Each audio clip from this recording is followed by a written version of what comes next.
Hello and welcome to the Entrant. The topic for today's discussion is one of the most relevant topics under the Indian family laws. The grounds for divorce under the Hindu law holds great importance when it comes to questions asked in competitive exams. Before getting into the provisions of the Act, let us understand a little about the concept of divorce itself. Divorce can be described as the legal dissolution of marriage by a court or another competent body. There are three theories of divorce, namely the fault theory, mutual consent theory, and the irretrievable breakdown theory. The fault theory states that marriage can be ended when one party to the marriage is responsible or liable for the offense under matrimonial offenses. The mutual consent theory states that marriages can be dissolved by mutual consent of both the spouses. This theory is at times criticized as it leads to hasty decisions. The irretrievable breakdown theory states that the dissolution of marriage happens due to the failure of the matrimonial relationship. The divorce is taken as a last resort, that is, when both the spouses are certain they will not be able to live together again.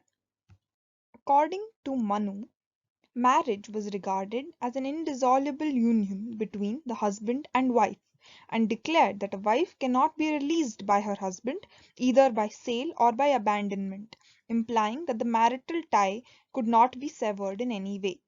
However, it has been recognized in a few texts like that of Kautilya's Arthashastra, where it says that a marriage might be dissolved by mutual consent in the case the marriage was one of the unapproved forms. According to Section 2, Clause 1 of the Hindu Marriage Act of 1955, it states that this act governs anybody who is a Hindu by religion in any of its forms or developments, including a Veerashaiva, a Lingayat, or a follower of the Brahmo, Prarthana, or Arya Samaj, to any person who is a Buddhist, Jain, or Sikh by religion, and to any person who is not a Muslim, Christian, Parsi, or Jew by religion, unless it is proved that any such person would not have been governed by the Hindu law. Section 13, Clause 1 provides 7 grounds for divorce, and Section 13, Clause 2 provides the grounds on which only the wife can approach the court of law and seek the remedy, and Section 13b provides for divorce by mutual consent. Section 13, Clause 1 of the Act states that on a petition presented by either the husband or the wife, a marriage may be dissolved by a decree of divorce on the ground that the other party has, after the solemnization of the marriage, had voluntary sexual intercourse with any person other than his or her spouse, or, in simple terms, has indulged in adultery. Adultery means the consensual and voluntary intercourse between a married person with another person. Even under the Shastric Hindu law, where divorce had not been recognized, adultery was condemned in the most unequivocal terms. Since adultery is an offense against marriage, it was necessary to establish that at the time of the act of adultery, the marriage was subsisting. The essentials of the same are that the intercourse should have been voluntary and consensual, it should have been in the course of the marriage, and there must be sufficient circumstantial evidence to prove the liability of the other spouse. Section 13(1)(a) of the Act states that a decree of divorce may be obtained on the ground that the other party has, after the solemnization of the marriage, treated the petitioner with cruelty. Cruelty can be described as the willful and unjustifiable conduct of such character as to cause danger to life, limb, or health, bodily or mental, or as to give rise to a reasonable apprehension of such a danger. The modern concept of cruelty includes both mental and physical cruelty. While physical cruelty is easy to determine, it is the contrary for mental cruelty, and each case has to be decided on the basis of its own set of facts. The question of mental cruelty has to be considered in the light of the norms of marital ties of the particular society to which the parties belong, their social values, their status, and the environment in which they live. Some instances of cruelty include false accusations of adultery, the demand for dowry, or the refusal to have marital intercourse or children. Section 13, Clause 1b states that a decree of divorce may be obtained on the filing of a petition if the other party has deserted the petitioner for a continuous period of not less than 2 years immediately preceding the presentation of the petition. Desertion can be described as the rejection by one party of all the obligations of marriage. It means a total repudiation of marital obligations, or the permanent forsaking or abandonment of one spouse by the other without any reasonable cause and without the consent of the other. There are 5 conditions that must coexist to present desertion as a ground for divorce.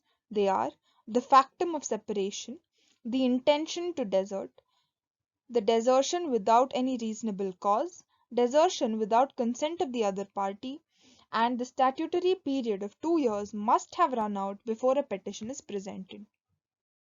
With reference to grounds arising out of the change in or adoption of new religious inclinations, 2 grounds have been provided under clauses 2 and 6. Clause 2 deals with conversion, when the other party has ceased to be a Hindu by conversion to another religion, and clause 6 deals with renunciation, when the other party has renounced the world by entering any religious or holy order. A person who does this is considered to be civilly dead. Such renunciation by entering into a religious order must be unequivocal and absolute. Section 13, Clause 3 states that for insanity to be a ground for divorce, the other party should be incurably of unsound mind, or should have been suffering continuously or intermittently from mental disorder of such a kind and to such an extent that the petitioner cannot reasonably be expected to live with the respondent. Clause 5 states that it is a ground for divorce if the other party is suffering from a venereal disease of communicable form, irrespective of the period for which the respondent has been suffering from it. It is also not necessary that it should have been communicated to the petitioner. Examples of these diseases are AIDS, chlamydia, hepatitis, etc. Section 13, Clause 7 states that presumption of death is a valid ground for divorce. Where the other party has not been heard of as being alive for a period of 7 years or more by those persons who would have naturally heard of it had that party been alive. In this case, the party is presumed to be dead. The burden of proof that the whereabouts of the respondent is not known for the requisite period lies on the petitioner. A decree of divorce granted under this clause is valid and effective even if it subsequently transpires that the respondent was, in fact, alive at the time when the decree was passed. A wife has been provided 4 additional grounds of divorce under Section 13, Clause 2. They are as follows. Firstly, pre-act polygamous marriage, or that the husband had another wife from before the commencement of the act, alive at the time of solemnization of the marriage with the petitioner. Secondly, if the husband is guilty of rape, sodomy, or bestiality after the solemnization of marriage. Third, non-resumption of cohabitation between the parties after 1 year or upwards after the wife has obtained a decree or order of maintenance. And lastly, repudiation of marriage when the marriage was solemnized before she attained the age of 15 years and she has repudiated the marriage but before the age of 18. Such repudiation may be expressed, that is written or spoken, or may be implied from the conduct of the wife.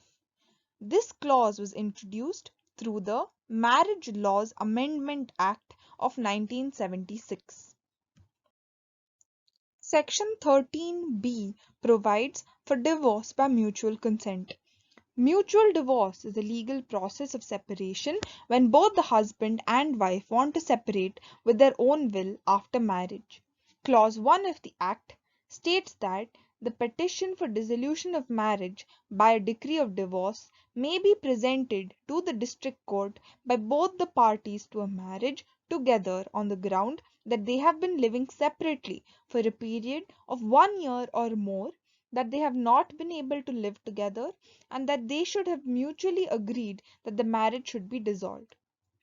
A period of 6 to 18 months is provided to give time to the parties to reflect on their move and seek advice from relations and friends.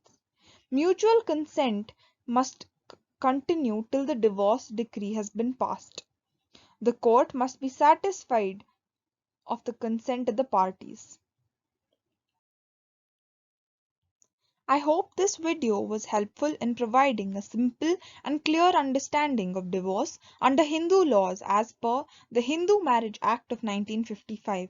For any further queries, please drop your questions in the comment box below.